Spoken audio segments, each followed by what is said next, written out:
یہ قرآن میں کہاں لکھا ہے، یا ظہر کی چار ہیں قرآن میں کہاں لکھا ہے، نماز کا پورا طریقہ مجھے بتا دیں۔ تو ایک صاحب نے فرمایا کہ قرآن میں لکھا ہے کہ آپ نماز مقام ابراہیم سے لیں۔ وہ کہتے ہیں ساری چیزوں کے آنسر جو ہیں وہ دو قرآن میں رکعت کا. موجود ہیں، تو اس بات، ہاں، اب وہ کہتے ہیں کہ مقام ابراہیم سے لیں، میں نے کہا کیا مطلب ہے؟ کہتے ہیں جیسے وہ پڑھتے ہیں آپ ویسے پڑھیں۔ تو یہ جو آپ نے بات نقل کی ہے کہ بعض لوگ کہتے ہیں صرف قرآن پڑھو، یہ ایک جاہل لوگوں کی بات ہے. کوئی سنجیدہ آدمی اس بات کو نہیں کہہ سکتا، کیونکہ قرآن کو جب ہم پڑھتے ہیں، قرآن مجید خود فرماتا ہے وَمَا يَنْطِقُ عَنِ الْهَوَىٰ إِنْ هُوَ إِلَّا وَحْيٌ يُوحَىٰ. رسول اللہ صلی اللہ علیہ وسلم جیسے قرآن وحی ہے، پیغمبر کا کلام بھی وحی ہے. قرآن نے جب مہر لگا دی نا، حضرت رسول صلی اللہ علیہ وسلم کا کلام قرآن ہی کی طرح وحی ہے. وَمَا يَنْطِقُ عَنِ الْهَوَىٰ إِنْ هُوَ إِلَّا وَحْيٌ يُوحَىٰ. قرآن نے فرمایا وَأَطِیعُوا اللَّهَ وَأَطِیعُوا الرَّسُولَ صلی اللہ علیہ وسلم. وہ قرآن نے فرمایا ان کی اطاعت کرو. جی مسٹر ذیشان السلام علیکم. وعلیکم السلام حسن بھائی، کیا حال ہیں آپ کے؟ ٹھیک ٹھاک ہیں؟ اللہ تعالیٰ کا بڑا احسان ہے. Thank you sir. کیا حکم ہے بھائی؟ حسن بھائی، آپ چاہ رہے ہیں کہ شاید پروگرام کو ختم کریں، ہم، تو میں جلدی جلدی کچھ سوال ہیں، ابھی ویسے نماز میں تو جی ٹائم ہے لاہور میں لاہور سے مخاطب اچھا ہوں. جی سر. تو اچھا حسن بھائی، تمہید کچھ اس طرح سے ہے کہ اب ایک نیا طبقہ ہے میرے ارد گرد. میں ہم، دراصل طالب علم ہوں، سنی فیملی سے تعلق رکھتا ہوں، جی لیکن جی تحقیق کرنے کی کوشش کرتا ہوں. آپ کو جی سر. سنا ہے اور بہت سارے لوگوں کو سنا ہے، اور بہت ساری چیزیں میں نے سیکھی ہیں، تبدیل ہوئے میرے معاملات، سوچنے کے نظریہ تھوڑا تبدیل ہوا. ہاں تو جی اب اس سارے سلسلے میں حسن بھائی ایک بات جو مجھے سامنے آئی وہ یہ آئی کہ لوگوں کے سامنے جب ہم ہسٹوریکل ایونٹس رکھتے ہیں کہ یہ معاملات ہوئے خلفاء کے پہلے دوسرے تیسرے، اور معاملات جو ہمیں آج تک بچپن سے پڑھائے گئے سنائے گئے جمعے کے خطبات میں، اور جب ہم نے اصل میں پڑھا تو وہ مختلف تھے. تو جب یہ جی بات ہم گفتگو کر کے میں اپنے دوست احباب کے سامنے رکھتا ہوں تو وہ اکثر جو ہے وہ منکر ہو جاتے ہیں احادیث کے. یہ صرف ان کا ہی نہیں ہے، کیونکہ پہلے دوسرے تیسرے خلیفہ کی محبت اتنی جو ہے وہ بھری گئی ہے ہمارے دلوں میں، تو بڑا مشکل ہوتا ہے ڈائجسٹ کرنا. میں نے بڑی مشکلوں سے ڈائجسٹ کی ساری باتیں، لیکن بات دلیل کے ساتھ انسان کو ماننی چاہیے. آپ نے دلیل رکھی، ہم نے قبول کی. اب یہی اللہ بات حافظ. جب دوسروں کے سامنے رکھی جاتی ہے تو وہ کہتے ہیں کہ دیکھو بھائی قرآن ہی ہمیں کافی ہے، باقی ساری چیزوں میں جھگڑا ہے. تو اس لیے ہم اس کو نہیں لیں گے، ہم سب سے پہلے قرآن ہم پورا سیکھ لیں. تو ہم احادیث کی طرف کیوں جاتے ہیں؟ بے شک وہ تشیعوں کی ہوں، بے شک وہ اہل ہم، سنت کی ہوں، وہ صحابہ کی ہوں. اب وہ کہتے ہیں کہ سب کچھ اس میں موجود ہے. تو میں نے ایک دفعہ ایک بات کی، میں نے کہا دیکھیں آپ مجھے بتائیں کہ فجر کی دو رکعتیں ہیں، یہ قرآن میں کہاں لکھا ہے، یا ظہر کی چار ہیں قرآن میں کہاں لکھا ہے، نماز کا پورا طریقہ مجھے بتا دیں. تو ایک صاحب نے فرمایا کہ قرآن میں لکھا ہے کہ آپ نماز مقام ابراہیم سے لیں. تو وہ کہتے ہیں ساری چیزوں کے آنسر جو ہیں وہ دو قرآن میں رکعت کا. موجود ہیں. تو اس بات، ہاں، اب وہ کہتے ہیں ہاں کہ مقام ابراہیم سے لیں. میں نے کہا کیا مطلب ہے؟ کہتے ہیں جیسے وہ پڑھتے ہیں آپ ویسے پڑھیں. تو میں نے ہاں کہا وہاں تو مطلب شاید 70 طریقوں سے پڑھی گئی ہوگی نماز. تو ایک تو ہاں. آپ نے مجھے اس چیز کا حسن اللہ بھائی، حسن اللہ یاری صاحب، مجھے پلیز تفصیلاً، یہ طبقہ ایک اچھا خاصا بڑا طبقہ ہے سر، جس کی میں بات کر رہا ہوں، جو جی پریکٹسنگ شاید اس طرح سے نہیں ہے، لیکن وہ یہ دلیل پیش کرتا ہے. کئی اس میں سے پڑھے لکھے بھی میرے دوست موجود ہیں، میں ان کی بڑی رسپیکٹ کرتا ہوں، بٹ دس سے کہ بھائی دیکھو قرآن کامن گراؤنڈ ہے، تو سب سے پہلے قرآن، احادیث کو چھوڑ دو، ہم نے احادیث پہ نہیں جانا. تو میں یہ سمجھتا ہوں، آپ مجھے بتائیں میری انڈرسٹینڈنگ ٹھیک ہے یا غلط ہے. میں یہ سمجھتا ہوں کہ قرآن کو اگر آپ نے لے لیا اور سنت کو آپ نے چھوڑ دیا تو آپ نے دین کا آدھا حصہ لیا اور پورا نہیں لیا. اور کیا یہ بات درست ہے؟ اب میرا سوال آپ سے یہ ہے کہ کیا یہ بات درست ہے کہ بھئی قرآن میں ہی ہر چیز کا جواب ہے؟ لاسٹ اس میں کمنٹ یہ ہے کہ جب اللہ تعالیٰ قرآن میں فرماتا ہے کہ آپ رات کے وقت روزہ افطار کر لو، اب رات کی ڈیفینیشن جو ہے وہ مختلف لوگوں کی مختلف ہے. اب اللہ تعالیٰ نے قرآن میں رات کی ڈیفینیشن شاید کہیں جو ہے وہ نہیں بتائی ہے. تو اب اس کے لیے مجھے احادیث کی ضرورت پڑے گی. کیا میں آپ اس کو پلیز ذرا ڈیٹیل تو میں ایکسپلین کیجیے گا؟ میرے محترم بھائی، آپ جس بات کا ذکر کر رہے ہیں وَاتَّخِذُوا مِن مقام ابراہیم مصلی، اور مقام ابراہیم علیہ الصلوۃ والسلام سے مصلی، اس سے مصلی بنا دیں، یعنی وہاں جا کے نماز پڑھنی ہے آپ نے. تو مطلب یہ نہیں ہے کہ ابراہیم علیہ السلام جیسے آپ نے نماز پڑھنی ہے، ٹھیک ہے نا. وہ آیت یہ کہہ رہا ہے کہ مقام ابراہیم علیہ الصلوۃ والسلام، وہاں پہ اس کے قدم گاہ ہے نا کعبہ شریف میں، کعبہ کے پاس، ادھر جا کے آپ نے نماز پڑھنی ہے مناسک حج میں. تو یہ قرآن میں نہیں لکھا کہ تم ابراہیم علیہ السلام جیسے نماز پڑھو. یہ ان کا قرآن کا غلط ترجمہ پیش کر رہے ہیں.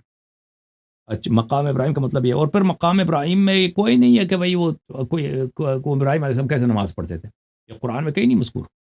2 رکعت پڑھتے تھے، 4 پڑھتے تھے، 6 پڑھتے تھے، وہ 20 رکعت پڑھتے تھے، تراویح پڑھتے تھے، نہیں پڑھتے تھے، وہ تو کوئی موجود نہیں ہے قرآن مجید میں۔ ابراہیم علیہ السلام کی شریعت میں کیا تھے، اور پھر اس کی شریعت منسوخ بھی ہے نا ابراہیم علیہ السلام کی۔ تو یہ جو آپ نے بات نقل کی ہے کہ بعض لوگ کہتے ہیں صرف قرآن پڑھو، یہ ایک جاہل لوگوں کی بات ہے، کوئی سنجیدہ آدمی اس بات کو نہیں کہہ سکتا، کیونکہ قرآن کو جب ہم پڑھتے ہیں، قرآن مجید خود فرماتا ہے وما ينطق عن الهوى ان هو الا وحی یوحى، رسول اللہ صلی اللہ علیہ وسلم جیسے قرآن وحی ہے، پیغمبر کا کلام بھی وحی ہے۔ قرآن نے جب مہر لگا دی نا کہ حضرت رسول صلی اللہ علیہ وسلم کا کلام قرآن ہی کی طرح وحی ہے، وما ينطق عن الهوى ان هو الا وحی یوحى، اور قرآن نے فرمایا وَأَطِیعُوا اللَّهَ وَأَطِیعُوا الرَّسُولَ صلی اللہ علیہ وسلم، وہ قرآن نے فرمایا ان کی اطاعت کرو، ٹھیک ہے نا بھائی؟ آپ جب قرآن خود کہہ رہا ہے کہ حبیب صلی اللہ علیہ وسلم کی اطاعت کرو، اطاعت کیسے کریں گے؟ تو سنیں گے نا ان کے جملے کیا ہیں، فرامین ان کے کیا ہیں۔ کسی بھی شخص کی اگر آپ نے بات سننی ہے نا، اطاعت کرنی ہے، اس کی بات سننی ہے، تو یہ بات سننا مطلب یہ ہے کہ ان کے احادیث کو اب دیکھ لیں کہ وہ فرمانا، انہوں نے فرمانا کیا۔ پھر قرآن مجید نے فرمایا ان کنتم تحبون اللہ قل ان کنتم تحبون اللہ اتبعونی، فرمایا کہ اگر تم اللہ پہ ایمان رکھتے ہو، اللہ سے پیار کرتے ہو، تو میری ہدایت کرو، یحببکم اللہ ویغفر لکم ذنوبکم، اللہ تعالیٰ آپ سے پیار کرے گا اگر میری اتباع کی تم نے، اور اللہ تعالیٰ تمہارے گناہوں کو بخشے گا، واللہ غفور رحیم، اللہ بخشنے والا ہے، بڑا مغفرت کرنے والا ہے، مہربان ہے۔ فمن تولوا فإن اللہ لا يحب الکافرین، اور حبیب صلی اللہ علیہ وسلم سے کہہ دیں قل فمن تولى فإن اللہ لا يحب، جو پشت کرے پیغمبر کی طرف، اللہ تعالیٰ اس کو انہیں کافر بولا ہے، وہ اللہ کا مبغوض ہے اور اللہ تعالیٰ کا دشمن ہے، اور وہ کافر ہے، اللہ اس سے پیار نہیں کرتا۔ تو یہاں پہ کیا ہوا کہ رسول صلی اللہ علیہ وسلم کی باتیں سب وحی ہیں، خود قرآن کہہ رہا ہے، ٹھیک ہے نا، رسول صلی اللہ علیہ وسلم کی باتوں کو ماننا واجب ہے، خود قرآن کہہ رہا ہے، اور رسول صلی اللہ علیہ وسلم کی اتباع یعنی ان جیسے انہوں نے عمل بجا لایا، ان جیسا عمل بجا لانا، ان کی پیروی کرنا واجب ہے، خود قرآن کہہ رہا ہے۔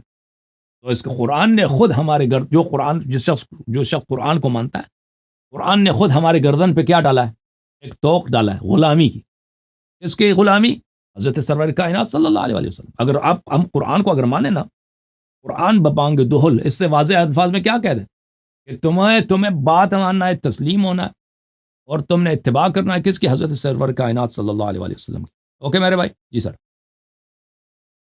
ہاں وہ آپریٹر بھائی نے میوٹ کر دیا تھا، انمیوٹ ہو نہیں اچھا رہا تھا۔ حسن بھائی صحیح۔ میں آپ کی بات سمجھ گیا، کیا آپ مجھے 5-6 ایسی چیزیں بتا سکتے ہیں جو قرآن میں بالکل ہی نہیں ہے، جو دلیل کے طور پہ کسی کے سامنے بھی رکھی جا سکیں کہ دیکھو بھائی تم قرآن سے ہمیں ان چیزوں کا جواب نکال کے بتا دو؟ تو قرآن سے تو جیسے نہیں نکلے تو گا۔ بہت ساری چیزیں ہیں، دیکھیں میرے بھائی، دیکھیں پہلی بات یہ نزلنا علیک الکتاب تبیانا لکل شیء، قرآن مجید نے فرما دیا کہ میں ہر چیز کا بیان ہوں، ہر چیز کا بیان ہوں، لیکن اس تک ہمارا عقل نہیں پہنچتا۔ دیکھیں بڑا فرق ہے کہ رسول صلی اللہ علیہ وسلم کے پاس قرآن تھا، وہ قرآن کا علم جانتے، تو ہمارا جو علم قرآن ہے، ان دونوں میں بڑا فرق ہے۔